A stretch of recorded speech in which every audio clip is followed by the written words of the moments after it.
Thanks so much for joining first grade for reading chapter 4 of our One District, One Book, Frindle. I hope you are enjoying the story so far. Let's see what happens in this chapter. Chapter 4, Word Detective. It was a beautiful September afternoon. Bright sun, cool breeze, blue sky. But not for Nick. Nick had to do a little report for the next day, plus copy all the definitions for 35 words for Mrs. Granger. This was not the way school was supposed to work. Not for Nick. There was a rule at Nick's house. Homework first. And that meant right after school. Nick had heard his older brother James groan and grumble about this rule for years, right up until he graduated from high school 2 years ago. And then James wrote home from college after his first semester and said, "My grades are looking great because when I came here, I already knew how to put first things first." That letter was proof Nick's mom and dad had been looking for homework first. That was the law from September to June. This had never bothered Nick before because he hardly ever had homework. Oh, sure, he looked over his spelling words on Thursday nights, and there had been a few short book reports in 4th grade, but other than that, nothing. Up to now, schoolwork never spilled over into his free time. Thanks to Mrs. Granger, those days were gone. First, he looked up the definitions in the brand new red dictionary that his mom had bought because Mrs. Granger told her to. It took almost an hour. He could hear a baseball game in John's yard down the street, yelling and shouting, and every few minutes the sharp crack of a bat connecting with a pitch. But he had a report to do for Mrs. Granger. Nick looked at the very front of the dictionary. There was an introduction to the book called Words and Their Origins.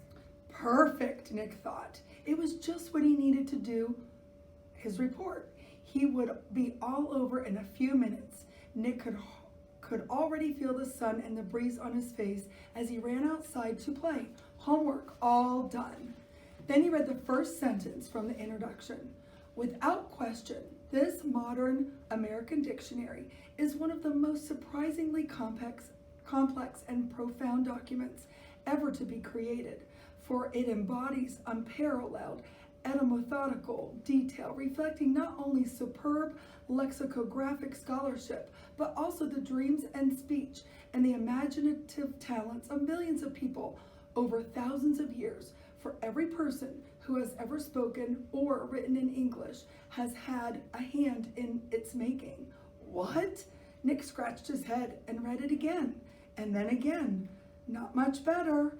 It was sort of like trying to read the ingredients on a shampoo bottle. He slammed the dictionary shut and walked downstairs. Nick's family did a lot of reading, so bookshelves covered 3 of the 4 walls in the family room.